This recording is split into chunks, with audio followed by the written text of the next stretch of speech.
புதுச்சேரி லாஸ்பேட்டையில் வசிக்கும் மூதாட்டியிடம் digital arrest செய்யப்பட்டுள்ளதாக மிரட்டி பல்வேறு தவணையில் ரூபாய் 1 கோடி மோசடி செய்த மர்ம கும்பலை போலீசார் தேடி வருகின்றனர்.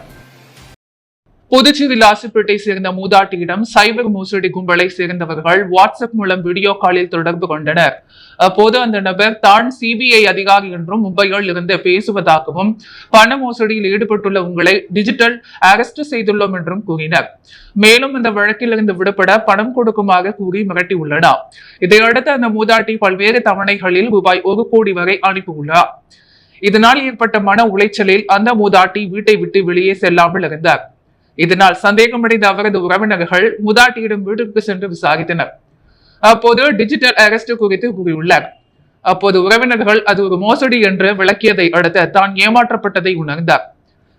இது குறித்து அவர் கொடுத்த புகாரின் பெயரில் சைபர் கிரைம் போலீசார் வழக்கு பதிவு செய்து விசாரணை நடத்தி வருகின்றனர். புதுச்சேரி பாரதிய ஜனதா கட்சியின் சார்பாக பெண்களுக்காக 33% இடஒதுக்கீடு மசோதாவை பாராளுமன்றத்தில் எதிர்த்த திமுக, காங்கிரஸ் மற்றும் இந்தி கூட்டணியை கண்டித்து பாஜக மாநில தலைவர் VP ராமலிங்கம் தலைமையில் மாபெரும் பேரணி நடைபெற்றது. புதுச்சேரி பாரதிய ஜனதா கட்சியின் சார்பாக பெண்களுக்கான 33% இடஒதுக்கீடு மசோதாவை பாராளுமன்றத்தில் எதிர்த்த திமுக, காங்கிரஸ் மற்றும் இந்தி கூட்டணியை கண்டித்து சுதேசி மில் முதல் பழைய பேருந்து நிலையம் வரை மாபெரும் பேரணி நடைபெற்றது. இந்த பேரணிக்கு மாநில தலைவர் VP ராமலிங்கம் தலைமை தாங்கினார். உள்துறை அமைச்சர் நமச்சிவாயம் மற்றும் சட்டப்பேரவை தலைவர் ஏம்பலம் செல்வம் ஆகியோர் சிறப்பு அழைப்பாளர்களாக கலந்து கொண்டனர். மாநில மகளிர் அணி தலைவி தாமரை செல்வி, மகளிர் அணி பொறுப்பாளர் ஜெயந்தி, மாநில துணை தலைவி ஜெயலட்சுமி மற்றும் ஆடலரசன் ஆகியோர் முன்னிலை வகித்தனர். மேலும் மாநில பொதுச் செயலாளர்கள் மோகன்குமார், லட்சுமி நாராயணன், சட்டமன்ற உறுப்பினர்கள் செல்வம், தீபாய்ந்தான், முன்னாள் சட்டமன்ற உறுப்பினர்கள் அசோக் பாபு, தங்க விக்ரமம், மாநில துணைத் தலைவர்கள் பாஸ்கர், அமாவாசை பழனி, மாநில பொருளாளர் ராஜகணபதி ஆகியோர் கலந்து கொண்டனர். அத்துடன் அணி தலைவர்கள் பாரதி, மோகன், கோவிந்தன், விளைநூர் மாவட்ட பொறுப்பாளர் வெற்றிச்செல்வம், மாவட்ட தலைவர்கள் உலகநாதன், கிருஷ்ணராஜ், அனிதா, சுகுமார், முருகதாஸ், ஊடகத்துறை தலைவர் நாகேஸ்வரன், சமூக ஊடக தலைவர் கார்த்திகேயன், பிரிவு இணை பொறுப்பாளர் வேல்முருகன், மகளிர் அணி பொதுச் செயலாளர்கள் விஜயலட்சுமி, பிரியா உள்ளிட்டோர் மற்றும் தொகுதி தலைவர்கள் மற்றும் 5000க்கும் மேற்பட்ட பெண்கள் கலந்து கொண்டு எதிர்கட்சிகளை கண்டித்து கோஷங்கள் எழுப்பினர். விளையனூரில் பிரசித்தி பெற்ற தூய அன்னை லூர்து ஆலயத்தின் உண்டியலை உடைத்து பணம் திருடிச் சென்ற மர்ம நபரை விளையனூர் போலீசார் வலை வீசி தேடி வருகின்றனர். புதுச்சேரி சுற்றுலா தளத்தில் முக்கியத்துவம் வாய்ந்ததாக கருதுகின்ற விளையனூர் மாதா கோவிலில் உண்டியலை உடைத்த பணத்தை திருடிச் சென்ற சம்பவம் அப்பகுதிகள் பெரும் பரபரப்பை ஏற்படுத்தியுள்ளது. கடந்த 24ஆம் தேதி காலையில் வழக்கம் போல் ஆலயத்தின் வழிபாட்டு தலங்கள் திறக்கப்பட்டது. அப்பொழுது ஆலயத்தில் உள்ள உண்டியல் உடைக்கப்பட்டிருந்ததை கண்டு அதிர்ச்சி அடைந்த ஆலயத்தின் ஊழியர்கள் பங்கு தந்தை ஆல்பர்ட்டிற்கு தகவல் கொடுத்தனர். பின்னர் வில்லியனூர் காவல் நிலையத்தில் ஆலயத்தின் உண்டியலை உடைத்து பணத்தை கொள்ளையடித்திருப்பதாக பங்கு தந்தை ஆல்பர்ட் புகார் அளித்தார். புகாரின் பேரில் வில்லியனூர் போலீசார் சம்பவ இடத்திற்கு வந்து விசாரணை மேற்கொண்டனர். இதில் அப்பகுதியில் பொருத்தப்பட்டிருந்த CCTV கேமராவை ஆய்வு செய்ததில் தமிழக தேர்தல் நடைபெற்ற 23ஆம் தேதி அன்று நள்ளிரவில் மர்ம நபர் ஒருவர் கதவை உடைத்து உண்டியலை உடைத்திருப்பது தெரிய வந்தது. தீவிர விசாரணை மேற்கொண்டதில் ஆலயத்தின் பின் கதவை இரும்பு கம்பியால் தகர்த்து உண்டியலை உடைத்து திருடியிருப்பது தெரிய வந்துள்ளது. உண்டியலில் சுமார் 50,000க்கும் மேல் பணம் இருந்திருக்கலாம் எனவும் பல நாட்களாக கண்காணித்து இந்த குற்றச்சம்பவத்தில் ஈடுபட்டதும் போலீஸ் விசாரணையில் தெரிய வந்துள்ளது. மேலும் திருடனை பிடிக்கும் முயற்சியில் வில்லியனூர் போலீசார் மற்றும் குற்றப்பிரிவு காவலர்கள் தீவிர விசாரணையில் ஈடுபட்டு வருகின்றனர். எப்பொழுதும் ஆட்கள் நடமாட்டம் இருக்கின்ற அந்த மாதா கோவிலில் அருகே இது போன்ற திருட்டுச் சம்பவம் நடந்திருப்பது அப்பகுதி பொதுமக்களிடையே பெரும் அச்சத்தையும் பரபரப்பையும் ஏற்படுத்தியுள்ளது. புதுவை சட்டசபை அலுவலகங்களை அமைச்சர்கள், சட்டமன்ற உறுப்பினர்கள் காலி செய்தனர். புதுச்சேரி சட்டசபையில் முதல்வர், அமைச்சர்கள், சபாநாயகர், எதிர்க்கட்சித் தலைவர், துணை சபாநாயகர் மற்றும் சட்டமன்ற உறுப்பினர்களுக்கு அலுவலகங்கள் உள்ளது. இந்த அலுவலகங்களில் அரசியல் கட்சி தலைவர்கள், பல்வேறு சங்கங்களின் நிர்வாகிகள் மற்றும் மாநில தொகுதி மக்கள் தங்களது குறைகள், கோரிக்கைகளை தெரிவிக்க அமைச்சர்கள், சட்டமன்ற உறுப்பினர்களை பார்ப்பர். இதனால் சட்டசபை வளாகம் அலுவலக நேரங்களில் எப்பொழுதும் பரபரப்பாக காணப்படும். கடந்த மார்ச் 15ஆம் தேதி சட்டசபை தேர்தல் தேதி அறிவிக்கப்பட்டது. அப்போது தேர்தல் நடத்தை விதிகள் அமலுக்கு வந்தது. இதனால் அமைச்சர்கள், சட்டமன்ற உறுப்பினர்கள் தங்கள் அலுவலகங்களை பூட்டிவிட்டு தேர்தல் பணிக்கு சென்று விட்டனர். கார்களை சட்டசபை செயலரிடம் ஒப்படைத்தனர். இந்த நிலையில் கடந்த 9ஆம் தேதி தேர்தல் ஓட்டுப்பதிவு முடிந்தது. வரும் மே 4ஆம் தேதி ஓட்டு எண்ணிக்கை நடைபெற உள்ளது. ஓட்டு எண்ணிக்கைக்கு இன்னும் 8 நாட்களே உள்ளது. இந்நிலையில் அமைச்சர்கள், சட்டமன்ற உறுப்பினர்கள் அலுவலகங்களை காலி செய்து வருகின்றனர். அலுவலகத்தில் பயன்படுத்திய பொருட்கள், ஆவணங்களை வேன்கள் மூலம் ஏற்றி செல்கின்றன. தேர்தல் முடிவுக்கு பிறகு சட்டமன்ற உறுப்பினர்கள், அமைச்சர்கள் யார் என தெரிய வரும். அதன் பிறகு அமைச்சர்கள், சட்டமன்ற உறுப்பினர்களுக்கு அலுவலகம் ஒதுக்கப்படும். இதனால் தற்போதைய அமைச்சர்கள், சட்டமன்ற உறுப்பினர்கள் அலுவலகங்களை காலி செய்து வருகின்றனர். புதுச்சேரி வீணை கலைஞர் திருமணத்திற்கு இசைக்கருவி பின்னணியில் 10 பேரை கொண்டு 4 மணி நேரத்தில் கலை நயத்துடன் கூடிய மேடை அமைத்து திருமணம் நடைபெற்றது. இம்மேடை திருமணத்திற்கு வாழ்த்து வந்தோர் அனைவரது கவனத்தையும் ஈர்த்தது. புதுச்சேரி காமராஜர் நகர் எழில் நகரை சேர்ந்த வெங்கட நரசிம்மன், ஸ்ரீமதி தம்பதியரின் மகள் லட்சுமி பிரபா என்கிற நிவேதா. வீணை கலைஞரான நிவேதா தனது 12 வயது முதல் வீணை இசைக்க பயிற்சி பெற்று வந்தார். 500க்கும் மேற்பட்ட மேடைகளில் கச்சேரி நடத்தியுள்ளார்.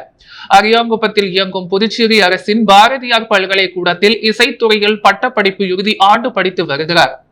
இவருக்கும் நாகர்கோவிலை சேர்ந்த கோபாலகிருஷ்ணன் என்கிற விஷாலுக்கும் திருமணம் நடைபெற்றது.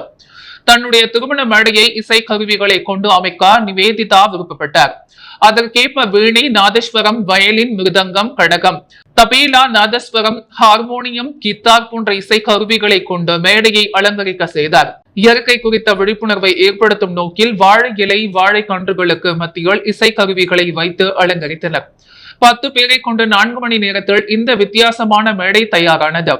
இதன் பின்னணியில் திருமண விழா நடைபெற்றது. விழாவிற்கு வந்த உற்றார், உறவினர்கள், நண்பர்கள் என பலரும் இசை மேடை கண்டு வியந்து மணமக்களை வாழ்த்தினர். மேலும் இசை மேடை பின்னணியில் நின்று செல்ஃபி எடுத்தனர்.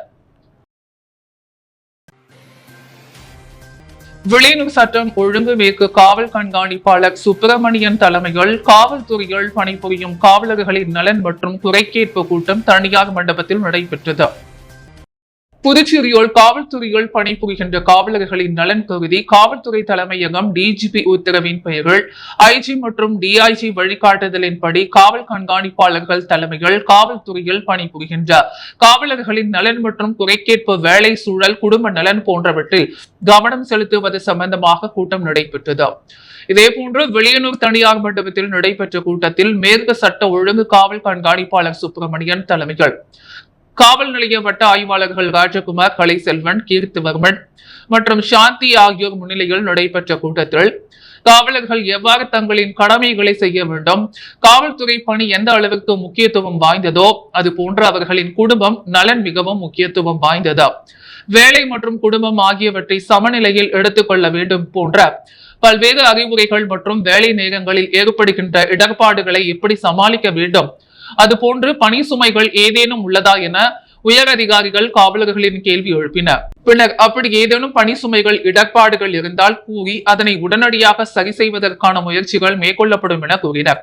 மேலும் இந்த கூட்டத்தில் விளையனூர் மங்கலம், கரிக்கலாம்பாக்கம், நெட்டப்பாக்கம், திருப்புவனை, திருக்கனூர், காட்டேரிக்குப்பம் காவல் நிலைய உதவி ஆய்வாளர்கள் மற்றும் காவலர்கள், பெண் காவலர்கள் கலந்து கொண்டனர். புதுச்சேரி செண்பகா ஓட்டல் தங்கும் விடுதியின் காவலாளி மரணத்திற்கு இழப்பீடு வழங்க கோரி சிஐடியு சார்பில் கண்டன ஆர்ப்பாட்டம் நடைபெற்றது. கடலூர் மாவட்டம் நெல்லிக்குப்பத்தை சேர்ந்த தேவநாதன், வயது 51, புதுச்சேரி அஜந்தா சிக்னல் அருகிலுள்ள செண்பகா ஓட்டலில் காவலாளியாக பணியாற்றி வந்துள்ளார். ஓட்டல் நிர்வாகத்தின் அலட்சியத்தால் சம்பவத்தன்று தேவநாதன் மூடப்படாத தொட்டில் விழுந்து இறந்துள்ளதாக கூறப்படுகிறது. இறந்த தேவநாதன் குடும்பத்திற்கு உடனடியாக இழப்பீடு வழங்க வேண்டும். தொழிலாளர் சட்டங்களை மீறிய செண்பகா ஓட்டல் தங்கும் விடுதியின் உரிமையாளர் மீது வழக்கு பதிவு செய்ய வேண்டும்.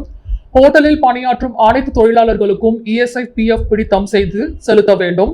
தேவநாதன் குடும்பத்திற்கு நிதி வழங்கும் வரை உடலை வாங்க மாட்டோம் என வலியுறுத்தி இப்போராட்டம் நடைபெற்றது. ஹோட்டலில் பணியாற்றும் அனைத்து தொழிலாளர்களுக்கும் இஎஸ்ஐ, பிஎஃப் பிடித்தம் செய்து செலுத்த வேண்டும். தேவநாதன் குடும்பத்திற்கு நீதி வழங்கும் வரை உடலை வாங்க மாட்டோம் என வலியுறுத்தி இப்போராட்டம் நடைபெற்றது. செண்பகா நட்சத்திர ஓட்டல் தங்கும் விடுதி முன்பு நடைபெற்ற கண்டன ஆர்ப்பாட்டத்திற்கு சிஐடியு புதுச்சேரி மாநில செயலாளர் சீனிவாசன் தலைமை தாங்கினார். சிபிஎம் மாநிலம் செயலாளர் ராமச்சந்திரன், சிஐடியு மாநில நிர்வாகிகள் களஞ்சியப்பன், ராமசாமி, ரவிச்சந்திரன், மதிவாணன், விஜயகுமார், மது, லாவண்யா மற்றும் இறந்த தொழிலாளியின் உறவினர்கள் உட்பட திரளானோர் ஆர்ப்பாட்டத்தில் பங்கேற்றனர். முன்னதாக இறந்த தொழிலாளியின் குடும்பத்திற்கு நிவாரணம் வழங்க கோரி முழக்கங்களை எழுப்பினர். மலேரியா ஏற்படாத நிலையை புதுவை அடைந்துள்ளது என நலவழித்துறை இயக்குநர் செவ்வேல் அறிவித்துள்ளார். புதுச்சேரி சுகாதாரம் மற்றும் நலவழித்துறை இயக்குநர் செவ்வேல் வெளியிட்டுள்ள செய்தி குறிப்பில், மலேரியா உலக நாடுகள் அனைத்திற்கும் இன்றைய சூழலில் பெரும் அச்சுறுத்தலாக விளங்கி வருகிறது. நம் இந்தியாவில் மலேரியா வடக்கு மற்றும் வடகிழக்கு அதனை சார்ந்த மலைப்பகுதிகளில் பெரும் அச்சுறுத்தலாக உள்ளது. ஆசிய நாடுகளில் மலேரியா நோயை பெருமளவு குறைத்து சாதனை படைத்த இந்தியாவை உலக சுகாதார அமைப்பு சமீபத்தில் பாராட்டியுள்ளது.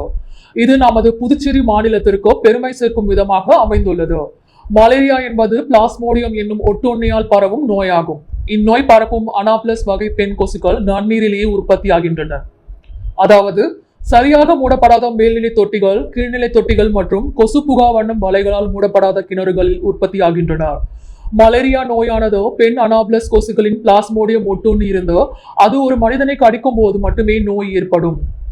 உலக சுகாதார அமைப்பின் தகவலின் அடிப்படையில் உலகளவில் 2022 ஆண்டு 249 மில்லியன் மலேரியா தொற்று, இந்தியாவில் 2022 ஆண்டு 1,76,522 மலேரியா தொற்றும் கண்டறியப்பட்டது. புதுவையில் 2020 கடைசியாக உள்ளூர் தொற்று பதிவானது. மேலும் 2021 ஆண்டு முதல் புதுச்சேரி யூனியன் பிரதேசம் சுகாதாரத்துறையின் தொடர் நோய் கட்டுப்பாடு நடவடிக்கைகளில் விளைவாக உள்ளூர் தொற்றினால் மலேரியா ஏற்படாத நிலையை தற்போது புதுவை அடைந்துள்ளது. ஒவ்வொரு ஆண்டும் ஏப்ரல் 25 உலக மலேரியா தினம் அனுசரிக்கப்படுகிறது. இதற்கு ஒவ்வொரு ஆண்டும் ஒரு கருத்தை அடிப்படையாக கொண்டு உலக நாடுகள் மலேரியா ஒழிப்பு நடவடிக்கையை முழுவீச்சாக திறம்பட செயல்படுத்தி கொண்டிருக்கின்றன. அவ்வகையில் 2026 கருத்து, மலேரியாவை ஒழித்திட இப்போது நம்மால் முடியும், நாம் செய்தே ஆக வேண்டும் என்ற கருத்தை முன்னிறுத்தியே செயல்பட உலக சுகாதார அமைப்பு வலியுறுத்தியுள்ளது. உலக மலேரியா தினத்தின் அனுசரிப்பின் நோக்கம், இந்த நாளில் இருந்து மலேரியா ஒழிப்பு நடவடிக்கையை துரிதப்படுத்த வேண்டும் என்ற அடிப்படையில் நோய் பரவுவதற்கு உகந்த பருவமழை காலங்களில் முனைப்போடு செயல்பட வழிவகுக்கிறது என அவர் கூறியுள்ளார். வேதபுரி வள்ளலார் சன்மார்க்க சங்கம் சார்பில் சித்திரை மாத பூச நட்சத்திரத்தை முன்னிட்டு அன்னதானம் வழங்கப்பட்டது. புதுச்சேரியில் வேதபுரி வள்ளலார் சன்மார்க்க சங்கம் சார்பில் சித்திரை மாத பூச நட்சத்திரத்தை முன்னிட்டு அன்னதானம் வழங்கப்பட்டது. சாரம் மார்க்கெட் லெனின் வீதி சந்திப்பில் அன்னதான நிகழ்ச்சி நடைபெற்றது. அருட்பெருஞ்சோதி அருட்பெருஞ்சோதி தனு பெருங்கனை அருட்பெருஞ்சோதி என்ற மகா மந்திரம் கூறி சங்க தலைவர் வள்ளலார் டாக்டர் கணேஷ் மற்றும் செயலாளர் கந்தசாமி ஆகியோர் அருட்பெருஞ்சோதி ஆண்டவனின் அன்னதான பிரசாதத்தை பொதுமக்களுக்கு வழங்கினர். வேதபுரி வள்ளலார் சன்மார்க்க சங்க தலைவர் டாக்டர் வள்ளலார் கணேஷ் கூறுகையில், 7ஆம் ஆண்டு 8வது மாதமாக சித்திரை மாத பூசம் நட்சத்திரத்தை முன்னிட்டு நடைபெறும் அன்னதானத்தில் அனைவரும் கலந்து கொண்டு அருட்பெருஞ்சோதி ஆண்டவரின் அருளை பெற வேண்டும் என்று கேட்டுக்கொண்டார்.